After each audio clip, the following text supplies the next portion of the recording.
غرباء غرباء غرباء غرباء. I just wanted to let you know that the ulama of Islam in the past, they were rough and they were tough with people who look at this issue with Hussein. Shaykh al-Islam Ibn Taymiyyah was one of the most severest people in his kalam against the people who killed Hussein. He said, whoever killed him, and whoever is pleased with his murder, may the curse of Allah be upon him. People who killed him, people who pleased with him, and that was what the ulama were upon. Abdullah ibn Abbas was at Hajj, and some people came, and a man asked Abdullah ibn Abbas. And this man was from the Khawarij, those people, the Mutashaddideen, on themselves, on the other people. The ones who the Prophet said about them, halak al-mutanatti'un, halak al-mutanatti'un, halak al-mutanatti'un. The Mutashaddid, rough people, they're going to be destroyed. So the man said to Ali ibn Abi Talib, and they were making Hajj. The man hit the mosquito, and the blood came out. And when you're in Ihram, you can't hunt, can't kill food, can't chop down trees, you can't get married, can't have relationships, akramakumullah, things you can't do, you're in Ihram. So the man asked Ali ibn Abi Talib, Abdullah ibn Abbas, what's the hukm of a person who kills the mosquito? And Ibn Abbas knew him because he dealt with the Khawarij. He helped to bring many of them back to the fold of what the companions were. He knew this man was from those who stayed on the other side. And he said to him, where are you from? The man said, from Iraq. He said, from where? He said, from Karbala. He said, you people assassinated and chopped the head off of the grandson of the Nabi and spilled his blood. And you asking me about the blood of the mosquito, the ba'uda. And he got up and left, making inkar on what that man did. Not only did they kill Hussein, they took his neck off and chopped his head off and paraded it around the Muslim empire to make the other people afraid. Don't you make khuruj. Don't you do this. So he deserved to be the leader of the Muslims of that time. We love him, we honor him, and everybody else from Ahlul Bayt. Even today, someone has the nasab of being with the Nabi. Umar radiallahu anhu went and he asked Ali ibn Abi Talib, let me marry your daughter Kulthum. He said, but I know you don't really want to marry. He said, it's not that I don't want to marry, but I heard that the Prophet said, sallallahu alaihi wasallam, everybody's lineage is going to be of no benefit Yawm al-Qiyamah except what's from my lineage. And he wanted to share in that lineage of Ahlul Bayt. Was honorable. But again, make it clear. Ahlul Bayt and you're kadhab, Ahlul Bayt and you're stealing the money.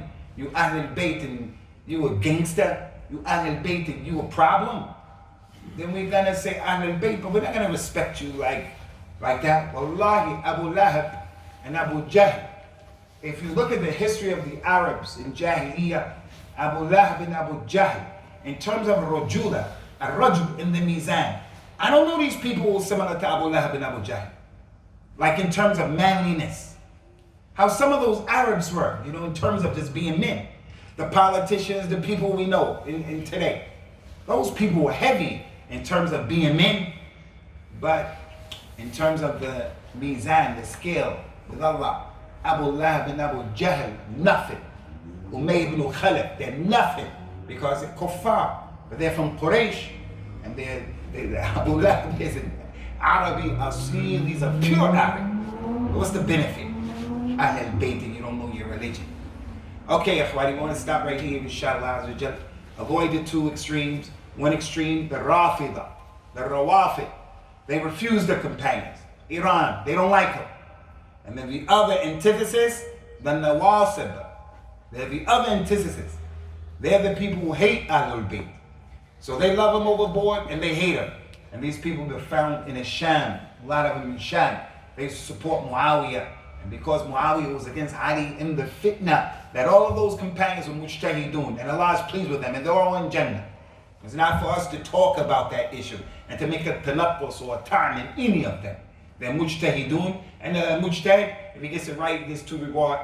If he gets it wrong, he gets 1 reward. But that's the point. The Rawafid, no, not my friend. You curse the companion of my friend. And I can't get close to you. Lakum deenakum waliya deen. And the Nawasib hate Ahlul Bayt, you're a problem too. And I remember before I came here in Liverpool, there was a big masjid in Liverpool. 5,000 people in Jummah. And in that area, we had a lot of people. So we used to have to do the janazah for people from Iran.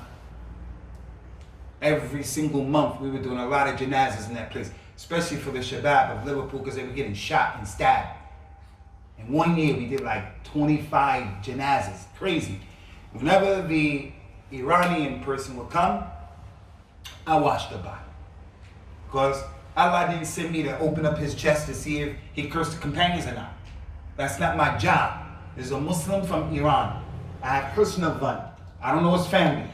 We got him from the morgue, we got him from the hospital. I washed the body. But whenever I do that, I get on the minbar before the janazah. And on the minbar after Salat al-Dhuhr, we talk about the companions and the position of the companions.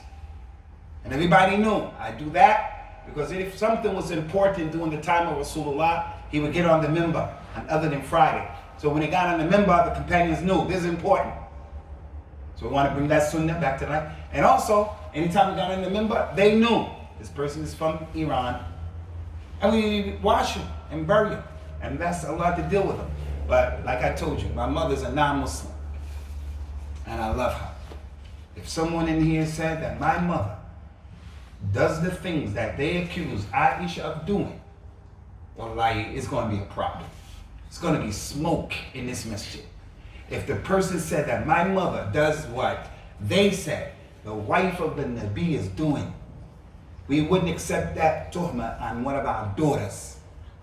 And they say that about the Prophet's wife, wallahi, before that thing hits Aisha, you hit her husband with that. Sallallahu alaihi wasallam. Kind of really. That's why I said that deen, that dawah is hump. Christianity. Okay, if you guys have any questions, put your questions forward. Inshallah, now we'll let you go, you get your grub on. You guys got any questions? Anybody? Go ahead, little man. How many wives did Prophet Ibrahim get? How many wives did Prophet Ibrahim get? Yeah. I wasn't at the marriages, man. I wasn't at the marriages. I know that he had one wife, and that was his wife Sarah. As for Hajar, she was not his wife. She was a slave. She was a slave where his right hand possessed. And she was the one who gave him his son Ismail. That's in our religion, and that's in their book, in their religion, Jews and Christians. So now, when they come and they accuse the Prophet ﷺ of having a son, Ibrahim, to a slave girl, or we have Ma Malakat, the right, they criticize that, and then we become defensive and we apologize and say, yes, we're sorry. Well, that they forgot that in the book, they didn't take it out, and we apologize. When in fact we say, no, we don't apologize. We don't apologize. First of all, that's in your book. And even if it's not in your book, there's some intelligent explanation of the benefit of this institution. So the wife of Ibrahim, the one we know about, my brother, her name was Sarah. She had a tremendous story in the Bible and in Islam. And Ismail's mother, her name was Hajar, and she was a slave. And Maria, the Coptic, was a slave too. She wasn't his wife, sallallahu alaihi wasallam, radiyallahu. Yes, my brother Abdullah.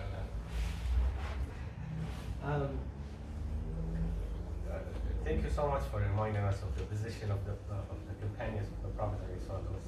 It's really important to remember their position.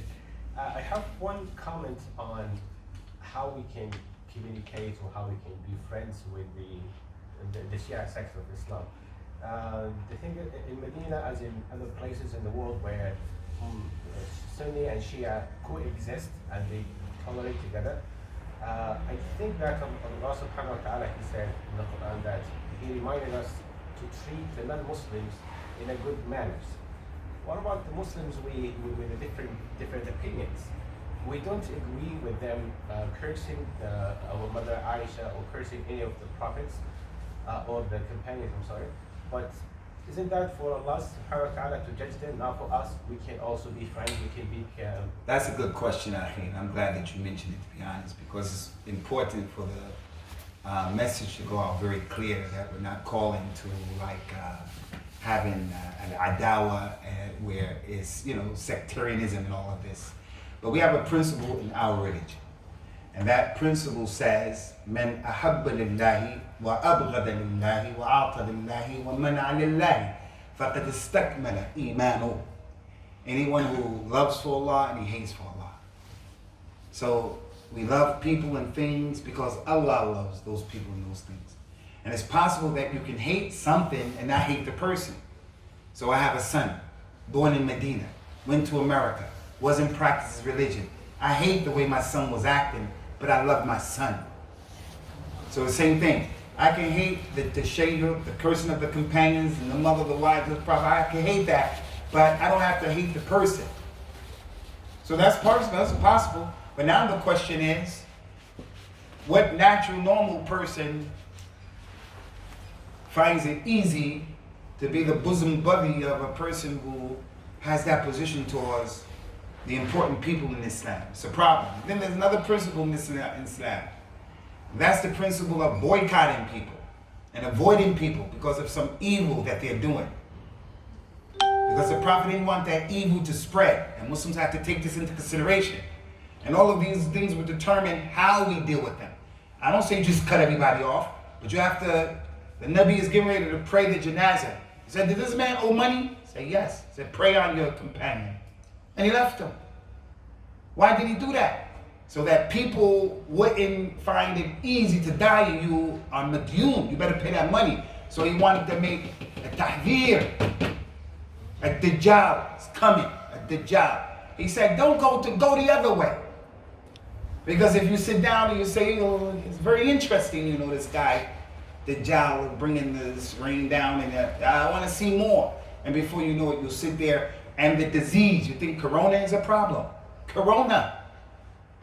The disease of a Dajjal's kufr or a tashayyur. So I don't have control over you people, but my own children and family, I put up a wall like, you get the vaccine. Anybody who cursed the command, I look at it as my mother, myself. Anybody cursed my mother, Miss Mamie Stark? It's war. It's wartime now. My kids are gonna raise the flag. BLM. They're gonna raise the flag. It's gonna say BLM. It's gonna be red, black, and green. And it's gonna be some What about the wives of the Rasul? النبي أولى بالمؤمنين من أنفسهم وأزواجهم أمهاتهم. Aisha is our mother. So let's get that aqidah of the salaf of this ummah, and don't be like these groups be telling us, no, it's okay, everybody is the same. Tolerance. Yeah, but don't break the law, and don't be a person who, some people you can give them down, and you can help, be a nice person. Because I have been to countries like Lebanon, and everybody is nice to everybody. And you don't know who's who, and people are nice to people. So you can't walk around looking like, like that. Been to that place, been to Bahrain, you don't know who's who in Dammam and Bahrain, you don't know who's who, Khuba. You're there dealing with the people. All right, Ikhwani, inshallah, we have the grub ready for you. May Allah bless you guys. Assalamu alaikum. Abdullah, we're going to sit together, man. غرباء غرباء